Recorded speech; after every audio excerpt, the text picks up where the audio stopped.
अस्सलाम वालेकुम। तो हम यहाँ तक डिस्कस कर चुके थे कि जो फ़िरौन है वो कह रहा है कि मैं तुमको रसात पर गाइड करूँगा, और उसके बाद जो हमारे एक जनरल थे उनकी जो स्पीच थी वो सारी कंप्लीट हो चुकी थी, है ना। उन्होंने समझाया था कि मुझे डर है कि जो तुम्हारी डेस्टिनी है वो उन लोगों की तरह हो जाएगी जो लोग अनाइलेट कर दिए गए, बर्बाद कर दिए गए और ख़त्म निस्तो नाबूद कर दिए गए।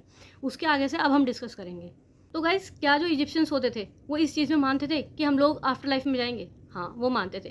पहले उन्होंने क्या कहा था कि सिर्फ राजा जा सकते हैं, फिर रॉयल ब्लड वाले लोग जा सकते हैं। फिर उन्होंने क्या कहा था? फिर उन्होंने कहा था कि उनके जनरल्स भी जा सकते हैं, ठीक है, यानी जो एलीट क्लास है वो भी जा सकती है। लेकिन उसके बाद उन्होंने क्या कहा?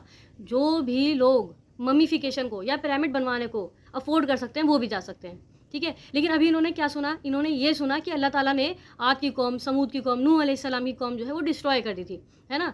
तो इस हिसाब से तो अल्लाह ताला इनको भी डिस्ट्रॉय कर सकते हैं। लेकिन अब वो आगे क्या बोल रहे हैं? जो जनरल हैं, जो सीक्रेटली बिलीव कर चुके थे और जो बिलीवर हैं, वो क्या कह रहे हैं? My people are fear for you on the day you will cry out to one another. आया नंबर 40.32, है ना। तो वो समझा रहे हैं उनको कि मेरे लोगों, मुझे ख़तरा है कि जिस दिन तुमको बुलाया जाएगा अल्लाह ताला के यहाँ पर, उस दिन तुम एक दूसरे को पुकारोगे पर तुम्हारी कोई हेल्प करने के लिए नहीं होगा। और तुम, यानी वो ये काइंड ऑफ समझा रहे हैं कि देखो, तुमको ऊपर तो जाना है, अल्लाह ताला से तो मुलाकात तुम्हारी होनी है, ठीक है, तुमको कॉल बैक किया जाएगा, ये समझा रहे हैं वो उन्हें। अब आगे क्या कहते हैं? आया number 40.33, the day you will turn tail and flee with no one to defend you from Allah, whoever God leaves to astray will have no one to guide him. उन लोगों को ये समझा रहे हैं कि देखो, अल्लाह ताला ने अगर तुम्हें छोड़ दिया ना, अगर उसने तुम्हें हिदायत नहीं दी तो तुम्हें कोई भी हिदायत नहीं दे सकता है। अगर उसने तुम्हें एस्ट्रे कर दिया, उसने तुम्हें छोड़ दिया ऐसे कि ठीक है जाओ अपनी गुमराही में भटकते रहो, तो फिर तुम्हारी कोई हेल्प करने वाला है ही नहीं, ये बात समझ लो। और ये बात वो फ़िरौन से नहीं कह रहे हैं, बार बार माय पीपल, यानी ये फ़िरौन की बुद्धि में कुछ नहीं घुसने वाला, ये मक्कारों का सरदार है, इसे छोड़ो। पर तुम तो सुनो, अपनी सोचो, अपने घर वालों की सोचो, अल्लाह ताला से कोई नहीं बचा सकता, वो समझा रहे हैं बार बार। आगे वो कहते हैं आय नंबर 48.34 में, Yusuf came to you before with clear signs but you never ceased to doubt the message he brought you. इससे पहले यूसुफ अलैहिस्सलाम तुम्हारे पास क्लियर आयात ऑफ अल्लाह लेकर आए थे, यानी क्लियर जो प्रूफ है तुम्हारे पास अल्लाह ताला के, साइंस लेकर आए थे, और तुमने कभी उन पर डाउट नहीं करा था, ठीक है। When he died you said Allah will not send another message. और जब उनकी डेथ हो गई तो तुमने कहा अल्लाह ताला दूसरा कोई मैसेज नहीं भेजेंगे। In this Allah leaves the doubting rebels to stray.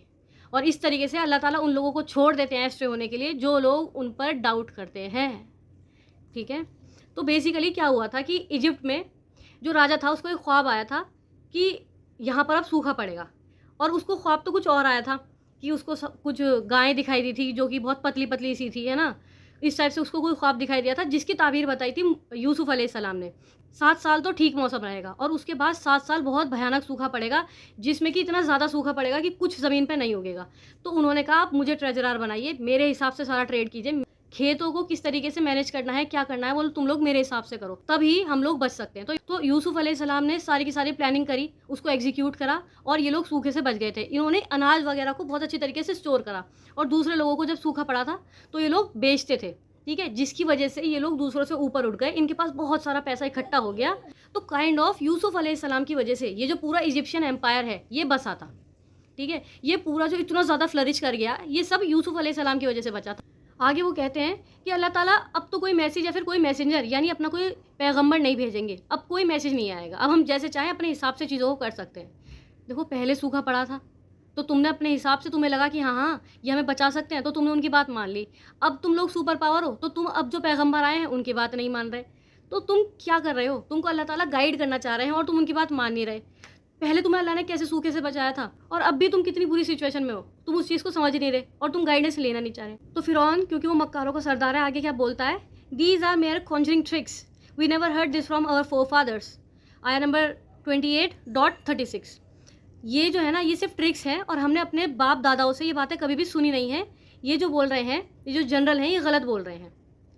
क्या आज भी ऐसा लोग करते हैं? जब हम उनको कोई सही बात बताएं तो वो क्या आज भी ऐसा कहते हैं कि हमारे घर में तो चीज़ें इसी तरीके से होती हैं और हम इसी तरीके से करते हैं, हमारा ट्रेडिशन यही है, हमारे बाप ने ये करा है, उनके बाप ने ये करा है और हम भी यही करेंगे। आज भी लोग ऐसा ही कहते हैं ना। जब उनको कोई सही बात समझाओ तो वो कहते हैं ये क्या है, हम तो इसी तरीके से चीज़ों को करते हुए आ रहे हैं। जबकि जो फ़िरौन था वो अच्छे तरीके से जानता था कि यूसुफ अलैहिस्सलाम कौन थे, उनकी वजह से ये लोग बचे थे। ज़्यादा पुरानी बात नहीं है वो, ये लोग अच्छी तरीके से उस बात को जानते हैं। लेकिन क्या कह रहा है, मैंने तो ऐसी कोई बात नहीं सुनी है, हमने अपने बाप दादाओं से ऐसी कोई बात नहीं सुनी, ये तुम्हारे ऊपर ट्रिक्स प्ले कर रहे हैं, ये उल्टी सीधी बातें तुम्हें वैसी सिखा रहे हैं। अब आगे क्या बोलता है ये फ़िरौन, ये बोलता है Haman build me a tower so that I may reach the ropes that lead meet the causes. इतना गधा है ये, कोई हमान करके इंसान होंगे, उनसे कहता है कि हमान मुझे एक इतना बड़ा टावर बना दो जिससे मैं जाकर ये जो खुदा हैं इनसे बात करूं, ये जो अलग अलग तारे थे जिनको ये अपना खुदा मानते थे, इनसे जाके ज़रा बात करूं और उनसे पूछूं ये सब क्या हो रहा है दुनिया में, है ना। यानी मैं ज़रा गॉड से बात करना चाहता हूँ इनसे, ये जो इतने सारे गॉड्स हैं इनसे ज़रा मैं बात करना चाहता हूँ, मेरे को एक टावर बना के दे दो। ये क्या दिखाता है, ये जो इस टाइप के जो लोग होते हैं ना, जब इनकी पावर छीनने वाली होती है इनसे, कहते हैं ना बस्ता छीनने वाला है, जब इन लोगों से इनकी पावर सीज होने वाली होती है ना, इनका दिमाग ख़राब होने लग जाता है, इनकी जो मेंटल स्टेट हो जाती है ना वो इस तरीके की हो जाती है। ये फिर जैसे आप देखें कोई इंसान है वो उल्टी सीधी चीज़ें ट्वीट करने लग जाता है ना, कुछ भी डालेंगे, कुछ भी ट्वीट करने लग जाते हैं। ये अकेले में इतने ज़्यादा परेशान होते हैं ये इंसान। मतलब इस बात का क्या मतलब है कि मुझे एक टावर बना के दो, मैं खुदाओं से बात करना चाहता हूँ। तुम कितना भी ऊंचा टावर बना लो, तुम आसमान तक पहुँच ही नहीं सकते। आज बुर्ज खलीफा है, वो दुनिया की सबसे ऊंची बिल्डिंग है, लेकिन वो भी इतनी ऊंची नहीं है कि वो आसमान तक पहुँच जाए, और इतनी ऊंची बिल्डिंग बनाना नेक्स्ट टू इम्पॉसिबल है ना। तो ये दिखाता है कि वो सक पका चुका है पूरी तरीके से, उसका दिमाग ख़राब हो चुका है, वो डर चुका है, उसका दिमाग बिल्कुल अब काम ही करना बंद कर चुका है, तो उल्टे सीधे बातें बोल रहा है। अब उसे अब कुछ समझ में ही नहीं आ रहा है कि क्या करे, तो अब वो ऐसी बातें कर रहा है कि मुझे टावर बना के दे दो, ताकि बस अपने लोगों को ये दिखा सके हाँ भाई मैं भी बोल रहा हूँ, अभी भी कॉन्वर्जेशन में हूँ मैं इनके साथ, यानी मेरी बात का अभी भी कोई मान है, बस बोलने के लिए बोल रहा है। ऐसे जो लोग होते हैं ना, जब उनकी पावर छीनने वाली होती है और वो लोग हाइपर वेंटिलाइज हो रहे होते हैं, उन्हें बहुत ज़्यादा डर लग रहा होता है, क्योंकि उन्हें जो सबसे प्यारी चीज़ होती है ना दुनिया में, वो उनकी पावर होती है। फ़िरौन को भी मूसा अलैहिस्सलाम बहुत अच्छे लगते थे, औलाद की तरह पाला था उसने, लेकिन जब चूज़ करने की बारी आई बिटवीन मूसा अलैहिस्सलाम and his power, he clearly choose his power. क्यों? क्योंकि पावर सबसे बड़ी चीज़ है दुनिया में, कुछ लोगों के लिए, उसके लिए भी थी, है ना। तो उसने बड़ी आसानी से चूज़ कर लिया। तो जब उसकी पावर छिनने लगी तो वो सबसे घटिया सोल्यूशन के साथ आया कि एक टावर बना लेते हैं।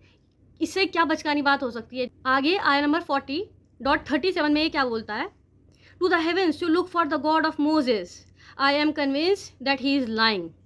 इतना ऊंचा बनाओ कि वो हेवेंस तक पहुंच जाए, यानी आसमानों की ऊंचाइयों तक पहुंच जाए, और ताकि मैं बात कर सकूं जो कि खुदा है मूसा का उससे, और मैं बिल्कुल अच्छी तरीके से कन्विंस हूँ, मुझे पूरा यकीन है, मैं कन्विक्शन से बोल रहा हूँ कि मोसेस जो है वो झूठ बोल रहे हैं, मूसा अलैहिस्सलाम झूठ कह रहे हैं। इसका काइंड ऑफ ये मतलब है कि मुझे इतना ऊंचा टावर बना के दो कि जो मूसा अलैहिस्सलाम का खुदा है वो नीचे हो जाए और मैं उससे भी ऊपर पहुंच जाऊं, और मैं वहाँ से मूसा अलैहिस्सलाम के खुदा से बात करूं।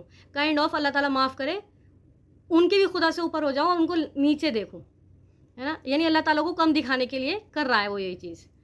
अब आगे अल्लाह ताला कहते हैं आया नंबर 40.37 में, in this way the evil of Pharaoh's deed was made alluring to him.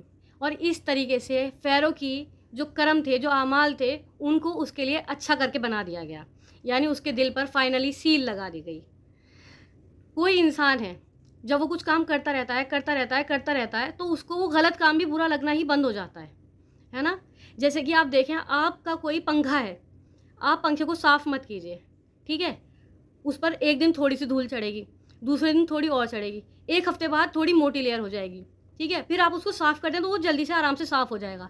लेकिन आप उसी पंखे को 1 साल तक साफ़ ना करें, मुश्किल होगा उसको साफ़ करना। 2 साल तक साफ़ ना करें, 5 साल तक साफ़ ना करें, उसके ऊपर जो स्टेन होंगे ना वो परमानेंट हो जाएंगे, उसके बाद वो साफ़ ही नहीं होगा। जब आप उसको साफ़ करने की कोशिश भी करेंगे तो वो पेंट को अपने साथ उखाड़ लेगा, है ना। तो बेसिकली अल्लाह ताला क्या कह रहे हैं कि अब उसके दिल पर इस तरीके से सील लगा दी गई कि अब तू गुमराही में भटकता रहे। फ़िरौन के जो अमाल थे उनको उसके लिए खूबसूरत कर दिया गया कि हाँ मैं सही कर रहा हूँ। आगे सेम आया में, his scheming led only ruin, और उसकी जो स्कीमिंग थी, उसकी जो सड़ी हुई प्लानिंग थी, उसकी जो गलत प्लानिंग थी, उसने केवल उसको बर्बादी में डाला। आगे जो बिलीवर हैं वो क्या कहते हैं, the believer said my people follow me, I will guide you to the right path. रसाद क्या था कि ट्रूथ और जस्टिस के सोर्स की तरफ मैं तुमको गाइड करूँगा। कौन कहता था ये बात? फ़िरौन कह रहा था। लेकिन अब जो बिलीवर हैं वो कह रहे हैं कि मेरे लोगों मुझे फॉलो करो, मैं तुमको सही पाथ की तरफ, ट्रूथ की तरफ, सच की तरफ और जस्टिस, अदल की तरफ लेकर जाऊँगा। अभी फ़िरौन ने बोला है कि मुझे इन खुदाओं से बात करनी है। बेसिकली मेरी इन खुदाओं से बातचीत हो जाती है और इतना ऊँचा टावर बना के दो कि जो मूसा अलैहिस्सलाम के खुदा से भी ऊपर पहुँच जाऊँ मैं, है ना? लेकिन यानी अपने आप को खुदा दिखाना चाह रहा है कि मैं इनसे भी बात करता हूँ और मूसा अलैहिस्सलाम के खुदा से भी ऊपर हूँ, माज़अल्लाह। बेसिकली एक शायरी है कि हम तो डूबेंगे सनम, तुम्हें भी ले डूबेंगे। ये फ़िरौन इस टाइप का आदमी है कि अपने आप तो बर्बाद होगा ही, ये तुमको भी अपने साथ बर्बाद कर लेगा। इसको छोड़ो, ये बोलता रहता है, ये पगला गया है। तुम लोग मेरी बात सुनो, मैं तुमको ट्रूथ और जस्टिस की तरफ गाइड करूँगा, इसलिए तुम लोग मुझे फॉलो करो, मैं तुम्हें सच और अदल के रास्ते पर लेकर जाऊँगा। अब आगे क्या कह रहे हैं वही same believer, my people, life of this world is only a brief enjoyment. It is the hereafter that is lasting home. आया नंबर 40.39। मेरे लोगों, जो इस दुनिया की जो ज़िंदगी है वो केवल एक ब्रीफ इन्जॉयमेंट है, यानी कि एक छोटे से टाइम के लिए तुम इस दुनिया को इन्जॉय करोगे, लेकिन जो हेयर आफ्टर है यानी कि जो आखिरा है वो एक लास्टिंग होम है, वहाँ तुम हमेशा हमेशा के लिए रहोगे।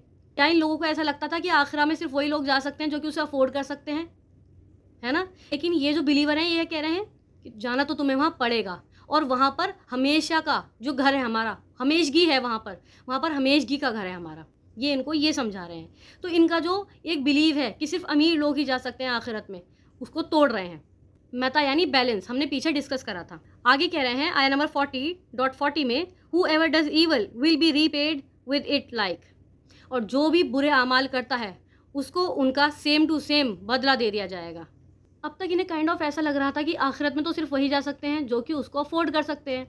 अब ये क्या कह रहे हैं, नहीं नहीं नहीं, तुमको जाना तो पड़ेगा ही आखिरा में, और वहाँ जो घर है वो हमेशगी का घर है, वहाँ पर तुमको हमेशा रहना है। जन्नत परमानेंट, जहन्नम परमानेंट, ठीक है। और अब ये लोग थोड़े से डरेंगे क्योंकि ये क्या करते हैं, क्राइम अगेंस्ट ह्यूमैनिटी करते हैं। ये लोगों को बुरी तरीके से परेशान करते हैं, मारना पीटना, मर्डर करना, रेप्स करना, सारे बुरे बुरे काम करते हैं।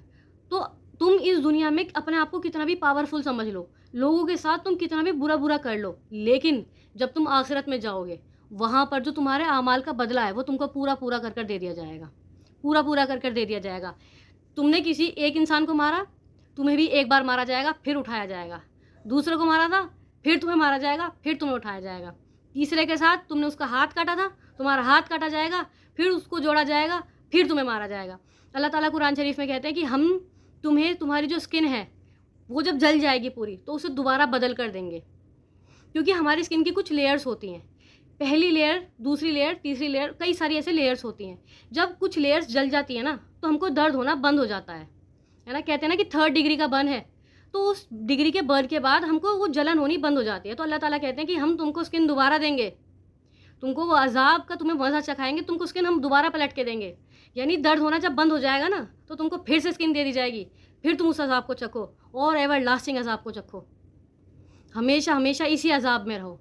तो बिलीवर उनको ये समझा रहे हैं कि जो तुम लोगों के साथ करते आए हो ना, जो कर रहे हो वही तुमको मिल जाएगा, ठीक है।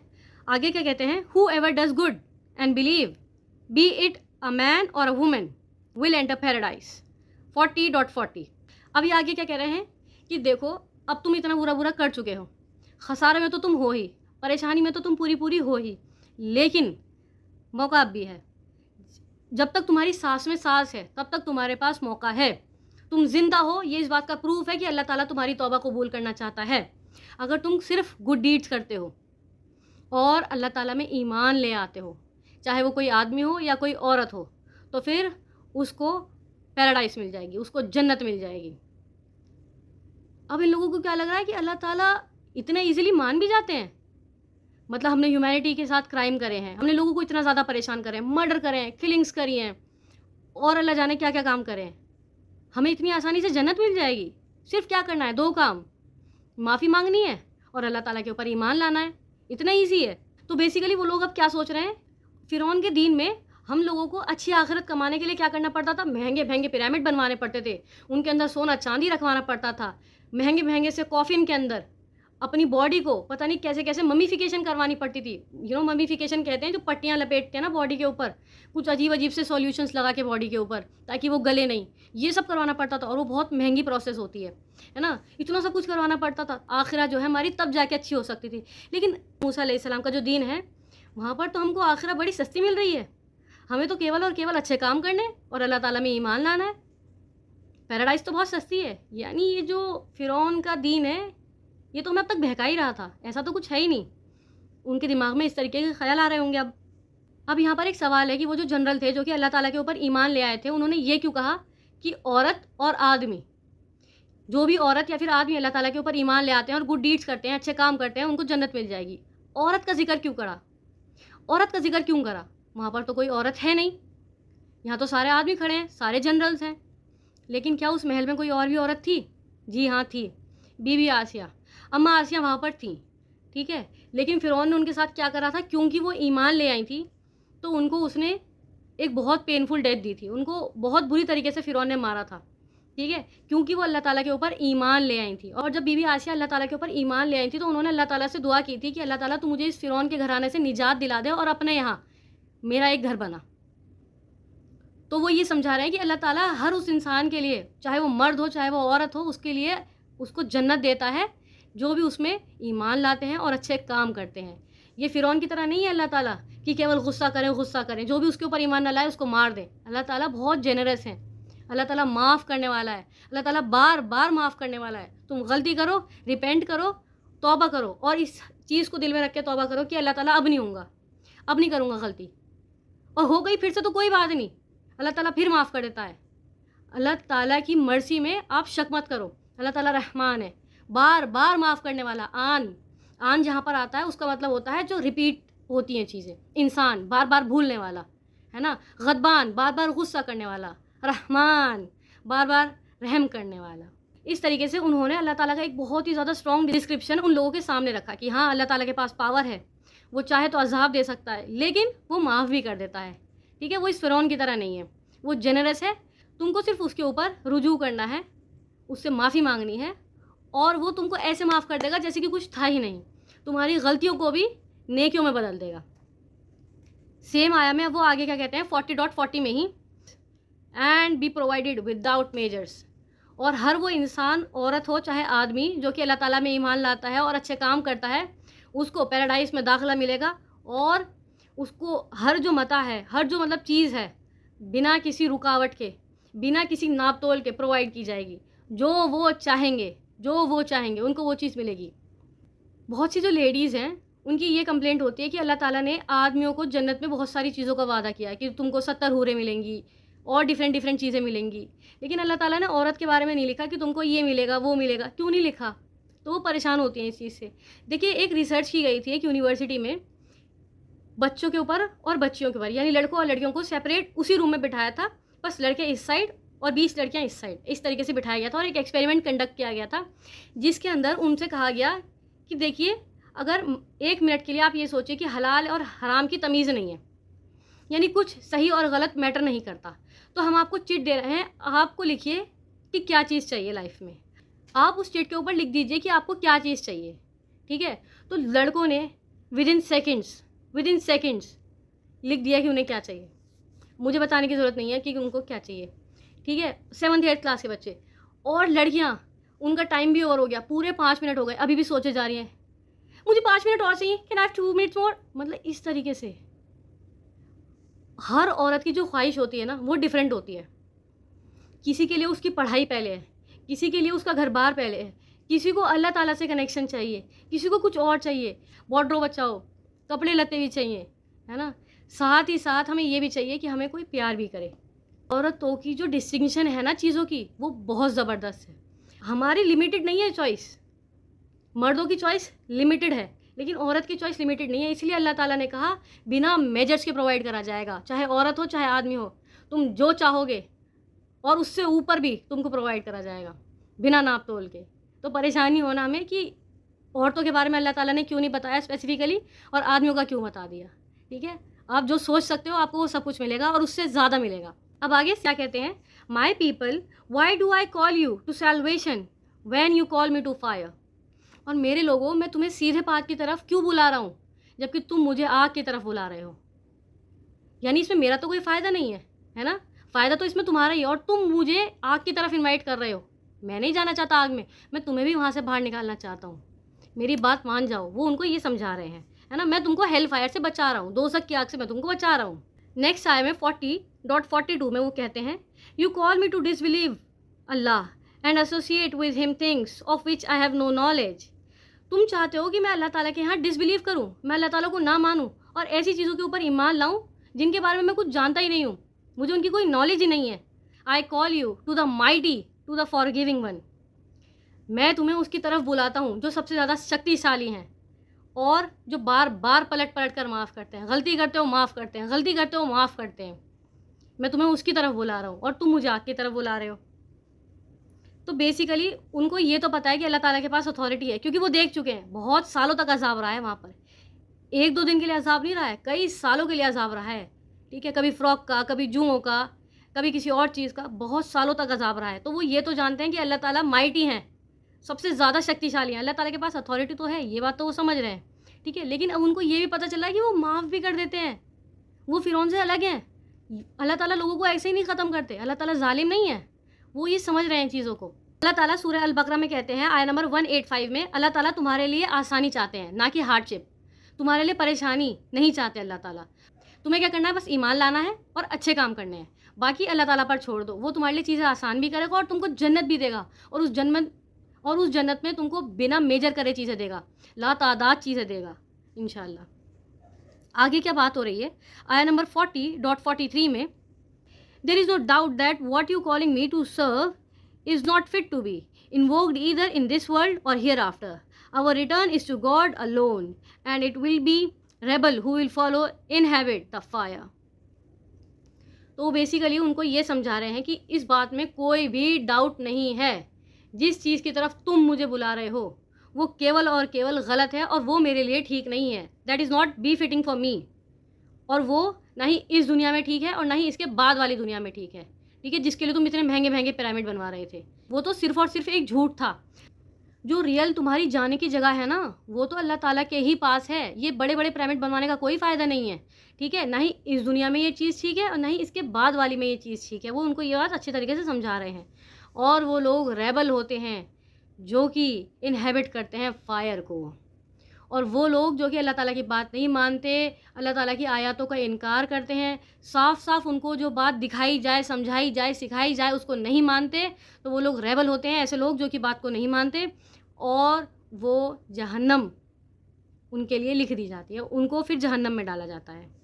ठीक है, क्यों? क्योंकि वो बात नहीं मानते, बात नहीं मानते, बात नहीं मानते. आगे वो कहते हैं आया नंबर 40.44 में, one day you will remember what I am saying to you now, so I commit my case to Allah. Allah is well aware of his servant. और मैं ये बात तुम्हें समझा रहा हूँ कि तुम्हें एक दिन मेरी कही हुई बातें ज़रूर याद आएंगी जो मैं तुमसे आज कह रहा हूँ, है ना, जिस दिन तुम अल्लाह ताला के सामने खड़े होगे बेसिकली उस दिन. और जो मैं अपनी ज़िम्मेदारी है ना, वो मैं सुब्हानहू व तआला के ऊपर, अल्लाह ताला के ऊपर छोड़ता हूँ. ठीक है, वो मेरा ख्याल रखेगा. और अल्लाह ताला अपने सर्वेंट से पूरी तरीके से अवेयर होता है. अल्लाह ताला अपने सर्वेंट के दिल का हाल अच्छी तरीके से जानता है. अल्लाह ताला हर इंसान की जो इंटेंशंस हैं उनको जानता है. बेसिकली वो ये कह रहे हैं कि अब तुम्हें मेरे साथ जो करना है वो करो, मैंने तो तुम्हें सच बता दिया. अब फ़िरौन उनको करेगा मारने की कोशिश. ठीक है, क्योंकि यहाँ तो सारे लोग खड़े हैं, इनके सामने तो मार नहीं सकता, वरना ये सारे इकट्ठे होकर मुझे मार देंगे. तो क्या ये जब बाहर जाएंगे इनको मारने की कोशिश की जाएगी? जी हाँ, बिल्कुल की जाएगी. आज भी ऐसा होता है तो तब तो ज़रूर होता होगा, है ना. तो वो ये कह रहे हैं कि अब तुम्हें जो करना है, do whatever you want to do. मेरा काम था सच बताना, वो मैंने बता दिया. अब अल्लाह ताला मेरा ख्याल रखेंगे, क्योंकि खुदा ये फ़िरौन तो है नहीं. ठीक है, और अल्लाह ताला के रसूल कौन है? वो है मूसा अलैहिस्सलाम. सही है. आगे आया नंबर 40.45 में हमें पता चलता है, so Allah saved him from the harm they planned. यानी कि जो फ़िरौन था उसने कुछ प्लानिंग करी थी, वाकई में उसने कुछ प्लानिंग करी थी उनको मारने के लिए, जो वो बिलीवर थे. और अ टेरिबल पनिशमेंट एंड गर्व फेरोज पीपल. और एक बहुत ही बुरे अजाब ने फ़ेरो के जो लोग थे, फ़िरौन के जो लोग थे, उनको निगल लिया. मकर जो है प्लानिंग को कहते हैं, है ना. इस आया में जो मकर वर्ड यूज़ हुआ है वो प्लानिंग के लिए है. तो अल्लाह ताला ने वो जो बिलीवर थे जनरल, उनको फ़िरौन की प्लानिंग से बचा लिया. आगे क्या बात हो रही है, but no one believed in Moses except a few of his own people for fear that Pharaoh and their leaders would prosecute them. इसको एक एग्जाम्पल से समझते हैं. जो घर के बड़े होते हैं ना, वो अक्सर ऐसा करते हैं कि जब कोई बच्चा अपनी कोई बात आगे रखना चाहते हैं, तो वो उस बात को नहीं मानते, उसको दबाते हैं. कोई लड़की कह रही है, मान लीजिए, नहीं अब से मुझे हिजाब पहनना है. पहले घर वाले ही कहेंगे तुम्हें हिजाब पहनना है, क्यों पहनना है, क्या ज़रूरत है हिजाब पहनने की. हो सकता है वो इस डर से मना कर रहे हो कि आजकल मॉब लिंचिंग हो जाती है ना? जैसे मेरे साथ भी ये चीज़ हुई थी कि जब मैंने पहली बार कहा था कि मुझे हिजाब पहनना है, तो मेरे पापा ने कहा था कि बेटा क्या ज़रूरत है, बहुत मॉब लिंचिंग हो जाती है, सेफ़ नहीं है ना? बहुत से लोग तो इस वजह से मना करते हैं। लेकिन कुछ लोग इस हिसाब से भी मना करते हैं बेइज़्ज़ती करने के लिए। कोई बच्चा नमाज़ पढ़ने के लिए नया-नया जा रहा है, ठीक है? लोग उसे क्या कहेंगे, 900 चूहे खा के बिल्ली हज को चली। अरे एटलीस्ट वो कोशिश तो कर रहा है ना, करने दो।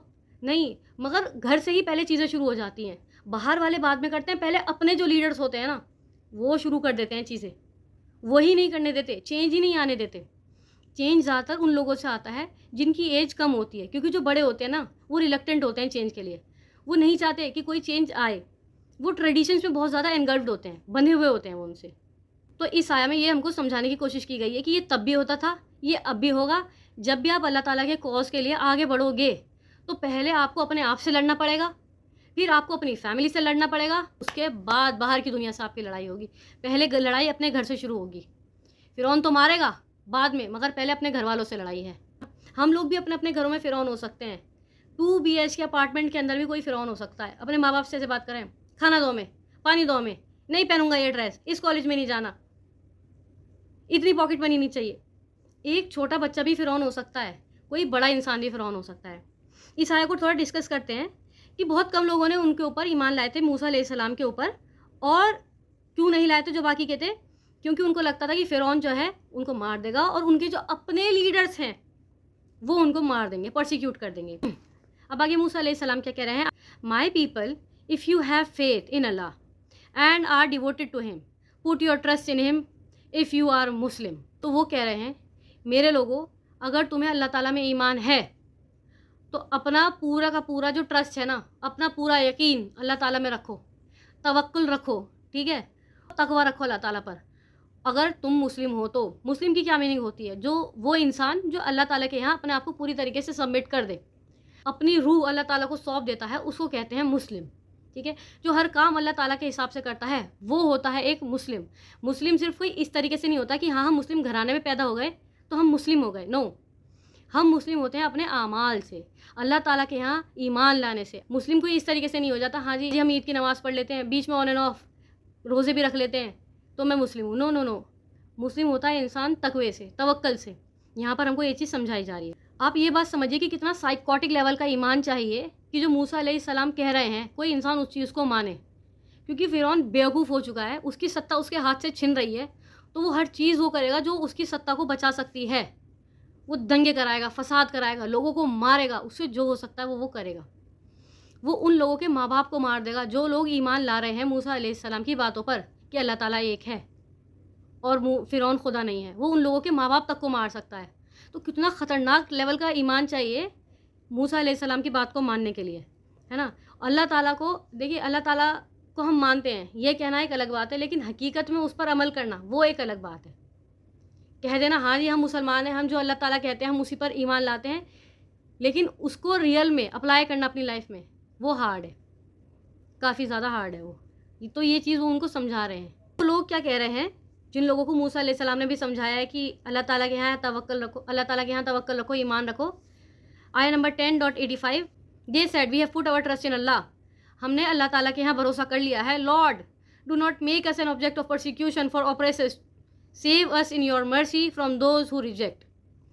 हमने अल्लाह ताला के यहाँ अपना पूरा ईमान रख दिया है। हम अल्लाह ताला पर यकीन करते हैं कि वो हमारी हेल्प करेंगे, और अल्लाह ताला से वो दुआ करते हैं कि अल्लाह ताला हमको परसिक्यूशन का ऑब्जेक्ट मत बनाना ऑपरेसर्स के थ्रू।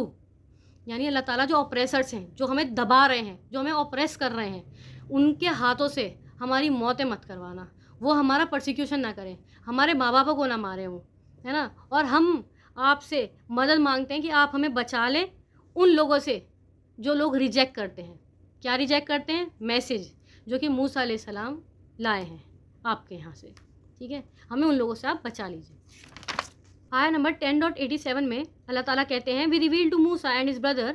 हमने मूसा अलैहिस्सलाम को और उनके भाई हारून अलैहिस्सलाम को वही की या उनको मैसेज भेजा, house your people in Egypt, अपने लोगों को इजिप्ट में घर बनाइए, अपने लोगों के लिए इजिप्ट में घर बनाइए, and make those houses place of worship, और उन घरों को प्लेस ऑफ वर्शिप बनाइए, यानी मस्जिद बनाइए। मस्जिद बनाने का अल्लाह ताला ने क्यों कहा? देखिए, जब हम अकेले में अल्लाह ताला से दुआ मांगते हैं ना तो और बात होती है, लेकिन जब हम बहुत सारे लोग एक साथ मिलकर अल्लाह ताला को याद करते हैं तो कुछ और बात होती है। एक से एक मिलकर 11 बनते हैं। जब एक इंसान के साथ कोई दूसरा इंसान खड़ा होता है तो एक कंपनी होती है, सपोर्ट होती है, हिम्मत आती है ना? तो अल्लाह ताला कह रहे हैं कि आप कुछ घरों में मस्जिद को बनाइए जहाँ पर आप मुझको याद कर सकें, है ना? अब ऐसा तो नहीं है कि वहाँ पर बहुत बड़े हम ग्रुप्स के अंदर जाकर नमाज़ पढ़ सकते हैं, क्योंकि फ़िरौन जान से मार देगा। उसे तो नहीं पसंद कि कोई मेरे अलावा खुदा को पुकारे, किसी और खुदा को पुकारे। तो अलग-अलग घरों में वर्शिप के आप अलग-अलग घर बनाइए, अलग-अलग मस्जिदें बनाइए और अलग-अलग छोटे-छोटे ग्रुप्स में मुझे याद कीजिए, है ना? उससे आपको हेल्प मिलेगी बहुत ज़्यादा। वो ये अल्लाह ताला उनको समझा रहे हैं। आगे क्या कहते हैं अल्लाह ताला, और जो अपने चेहरे हैं उनको मूसा अलैहिस्सलाम और हारून अलैहिस्सलाम के घर की तरफ मोड़ लीजिए। यानी अपना जो रुख है नमाज़ करते टाइम, नमाज़ पढ़ते टाइम, उसको मूसा अलैहिस्सलाम और हारून अलैहिस्सलाम के घर की तरफ रखिए। यानी टेम्परेरी जो काबा बना उस टाइम का, वो मूसा अलैहिस्सलाम और हारून अलैहिस्सलाम का घर बना, है ना? यानी वहीं कहीं उनका घर भी था। एक ही डायरेक्शन में फेस करने से क्या मतलब है कि हम एक ही खुदा को वर्शिप करते हैं, ठीक है? अलग-अलग घरों में कीजिए, छोटे-छोटे ग्रुप्स में मस्जिद बना लीजिए घरों को, और आप इस तरीके से मुझे याद कीजिए, उससे आपको हेल्प मिलेगी। अल्लाह ताला ने उनको ये समझा दिया। गाइज़, यहाँ तक हमने मूसा अलैहिस्सलाम और फ़िरौन स्टोरी के 3 पार्ट कंप्लीट कर लिए हैं। इसके बाद अब एक पार्ट और बचता है, उसको भी मैं जल्दी ही इंशाल्लाह अपलोड कर दूँगी। अल्लाह ताला से दुआ करती हूँ कि मेरे और आपके लिए ये बेनिफिट का ज़रिया बने, हमारी आखिरत इससे सुधरे। आमीन सुम्मा आमीन। और जुड़े रहिए, सीखते रहिए कुरान शरीफ के बारे में, और ज़्यादा अल्लाह ताला के बारे में समझिए, अपने दीन पर काम कीजिए, म्यूज़िक को अपनी ज़िंदगियों से हटाइए और मेरे साथ बने रहिए। अस्सलामु अलैकुम।